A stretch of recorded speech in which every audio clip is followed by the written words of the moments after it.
अलैहिस्सलाम ईद के दिन घर से मस्जिद की तरफ तशरीफ लाने लगे। रास्ते में आप सल्लल्लाहु ताला अलैहि वसल्लम ने कुछ बच्चों को खेलते हुए देखा। इन्होंने अच्छे कपड़े पहने हुए थे। बच्चों ने सलाम अर्ज किया तो आप सल्लल्लाहु ताला अलैहि वसल्लम ने जवाब इरशाद फरमाया। इसके बाद आप सल्लल्लाहु ताला अलैहि वसल्लम आगे तशरीफ ले गए। एक बच्चे को ये इधर रखना, कहाँ बैठेंगे आप? बैठा देखकर आप सल्लल्लाहु ताला अलैहि वसल्लम अंदर बैठेंगे, बहन में फिर बाहर बैठेंगे। इससे पूछा तुम्हें क्या हुआ है, तुम उदास और परेशान नजर आ रहे हैं।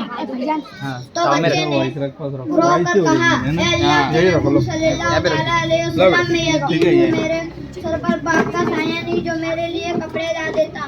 मेरी अम्मी मुझे नहलाकर मुझे कपड़े पहना देती, इसीलिए मैं यहाँ उदास बैठा हूँ। आप सल्लल्लाहु अलैहि वसल्लम ने इस बच्चे से इरशाद फरमाया, तुम मेरे साथ आओ। आप सल्लल्लाहु अलैहि वसल्लम इसे लेकर वापस अपने और तशरीफ लाए।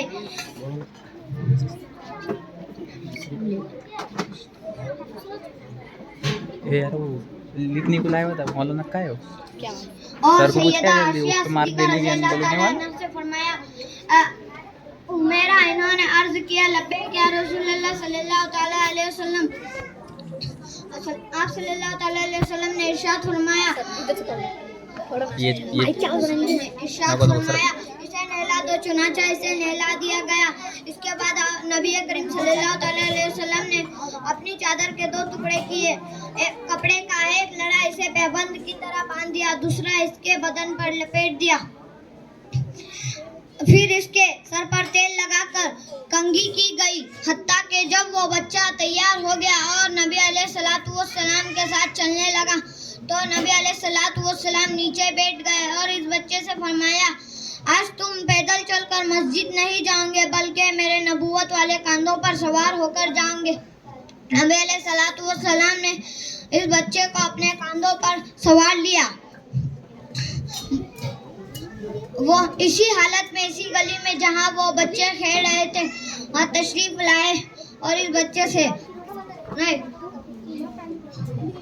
जहाँ वो बच्चे खेल रहे थे, बच्चों ने जब ये मामला देखा तो बच्चे रो रो कर कहने लगे कि काश हम भी यतीम होते। और आप सल्लल्लाहु ताला अलैहि वसल्लम के नबूवत वाले कंधों पर सवार होते। आप सल्लल्लाहु ताला अलैहि वसल्लम जब मस्जिद में पहुंच गए तो वो मिंबर पर बैठ गए। बच्चा नीचे बैठने लगा तो आप सल्लल्लाहु ताला अलैहि वसल्लम ने इससे इशारे से फरमाया, आज तुम नीचे नहीं बैठोगे। चुनाचा आप सल्लल्लाहु ताला अलैहि वसल्लम ने इसे अपने साथ मिंबर पर बैठा लिया और इसके सर पर हाथ रखकर फरमाया, इरशाद फरमाया कि जो यतीम की कफालत करेगा और मोहब्बत व शफकत की वजह से इसके सिर पर हाथ फेरेगा, इसके हाथ के नीचे जितने भी बाल आएंगे इसके हाथ के नीचे जितने भी बाल आएंगे आप अल्लाह ताला इसकी नामाए अमाल में उतनी ही नेकियां भर देगा। जज़ाकल्लाह। दोनों ले आइए। दो रज़ा या अहमद रज़ा नात के लिए मैं आप